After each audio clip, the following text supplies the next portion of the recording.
Most people in the United States, most everyone really, see China as the future of the world. The largest country by population, the largest exporter, and according to the conventional wisdom, soon to be the largest economy and the most powerful military. The Chinese rise during the past 3 decades has been nothing but spectacular. But what is almost never considered is why now? If China's rise is so inevitable, why is it that only now, some 3,500 years after the Han Chinese first emerged as an ethnicity, is Chinese dominance so obvious and inevitable?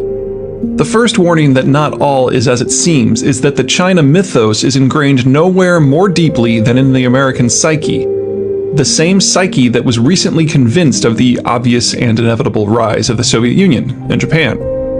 The reality of China is considerably different from the conventional wisdom. There are many reasons to doubt the strength of the Chinese system, but let's focus on those relevant to things geographic and demographic.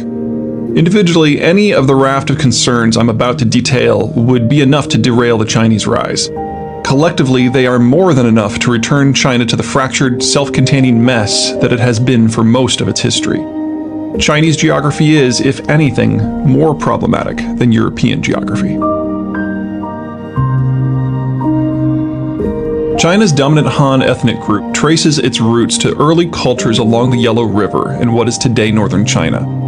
But the Yellow is not a friendly river. It is extremely flood-prone. Seasonal rains in multiple parts of the watershed lead to large-scale flooding at various times of the year. The Yellow is also not tightly contained in a narrow valley as the Nile is, but instead flows through an extremely broad and very flat floodplain. When the river overflows its banks, it regularly inundates broad swaths of territory, far in excess of the sorts of floodings that are common and largely constrained in reach elsewhere in the world. As a result, Chinese society has developed along starkly different lines than Western versions. Chinese political development manifested less out of a need to manage food surpluses and expand populations than out of a need to manage the ravages of the Yellow River. One result among many was a much tighter hold by the government on the populace. Work gangs were regularly formed to construct river levees stretching for miles, not simply to guard populated areas, but agricultural fields as well. China may be better known for its Great Wall and Grand Canal, but the Han's tethering of the Yellow was the first and the greatest of their mass construction works. As the years turned into centuries, these levees expanded to contain nearly all of the river's lower reaches, which actually compounded the problem. While all rivers carry silt, the Yellow's silt load is particularly heavy. Once the river became in essence a managed canal, it couldn't dump its silt in the floodplain. The steady accumulation of sediment resulted in the rise of the river bottom over the centuries. Successive Chinese governments had no choice but to build the river levees higher. At some time in the last millennium, the lower Yellow started defying the classification of river and became more of a raised aqueduct, with its bottom now above the elevation of the surrounding lands. When the Yellow bursts its banks, the entirety of its flow crashes down into the plains that are now beneath it, unleashing heretofore unheard of floods that dispossess Chinese in hundreds of thousands. A single flood in 1931 killed more than 1 million people. The result is that a successful Chinese government must be very tightly managed. The people must be fashioned in such a way that they can be hurled at engineering problems. Failure to maintain such organizational control at all times means that something as innocuous as a hard rain could literally wash Chinese civilization away. But this tendency toward unitary political systems hasn't granted a history of more unified and coherent governments. On the contrary, China is a land of failed empires and shattered hopes. Again, the reason is geographic. The Yellow River's lower watershed is the North China Plain, a wide, vast landscape completely empty of internal geographic barriers.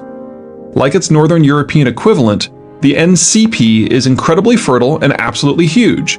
At 158,000 square miles, it is as large as the prime agricultural lands of the U.S. states of Nebraska, Iowa, and Illinois combined.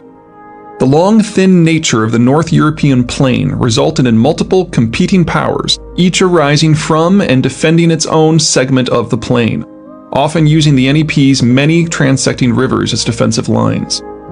The North China Plain, in contrast, has no thin dimension, and is instead broad and deep with only the Yellow River bisecting it. The wide open space of the NCP encouraged cultural and linguistic unity, but not political unity. There are no local geographies from within which a local power could arise independently of its neighbors, and any local power that does successfully cohere is forced to use a great deal of its labor resources to tame the river. That commitment makes the successful power vulnerable, leaving less manpower available for defense.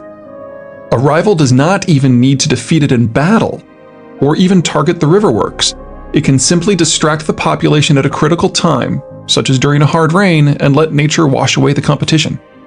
Unlike the NEP's host of navigable rivers, the Yellow is not navigable in part due to its heavy engineering. Northern China is as capital poor as Northern Europe is capital rich. Since capital has not traditionally been available in China in large volumes, and because high levels of labor concentration and control have been required to hold the river in place, and so are not available for things like technological development, China has not known the high levels of development or fast rates of technological advance that the West enjoyed once the Dark Ages ended. Where the NEP receives ample rainfall year-round, the NCP is subject to frequent periods of heavy flooding even without the Yellow River's particular problems, or drought. The result has been regular population booms and busts, and a bust that reduces the population is one that risks allowing the river to rage out of control in the next wet season. The only way to endure a drought is to engage in large-scale irrigation, which requires mastering the river, making you a target for everyone else. Strategically, the result is a region shattered by multiple competing powers perfectly willing to inflict mass civilian casualties upon each other and even hurl their collective civilization down in order to gain a tactical advantage. The Chinese quite accurately refer to long stretches of their own history as the warlord era. Unifying northern China into an all-Han zone took nothing less than millennia of wars, civil conflict, and ethnic cleansing. And even once that was achieved, maintaining its unity requires a degree of oppression that is onerous by nearly anyone's standards but Beijing's own. The Chinese Civil War between the forces of Mao Zedong and Chiang Kai-shek, complete with its 7 million deaths, was but the most recent incarnation of this eternal pattern. Economically, the result is a system with little trade and even less technological innovation. The northern Chinese system is instead dependent upon the application of labor, mass labor, to whatever problems arise. Even the traditional Chinese staple food fits the pattern. Wheat requires sowing, harvesting, and threshing, and the rest of a wheat farmer's time could be spent on other exploits. Not so for paddy rice. It must be prepared before planting, planted stalk by stalk in specially prepared clay beds that can hold water.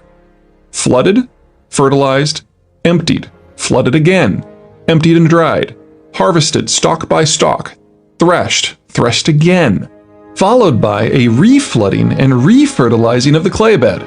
It screams for a system in which the average person, that is, the average peasant, has no political voice whatsoever. What little time is not spent on such a labor-heavy food source is claimed by the state to achieve other aims. This can get you a great wall or three, but it prevents the sort of labor differentiation and capital accumulation that lets a culture even dream of industrializing. Politically, the result is a system in which local authorities exercise autonomy so great that it risks bringing the system down. Even once a Chinese leader succeeds in rising to the top of his local heap, or even commanding the entirety of China, he then must begin the even longer and more painful slog of purging all those who have visions that clash with his own. Considering how fractured China is normally, and how many power centers there are, this typically requires all of the leader's attention. That was as true for the empires of old, as it was for Mao Zedong, as it is for the current premier, Xi Jinping. The good news, such as it is that while the wide-open nature of the NCP makes unity very difficult, it is at least possible. As such, almost every attempt to unify China into a single nation has originated in the North. Once the North is mostly on the same page, attention invariably turns to Central China.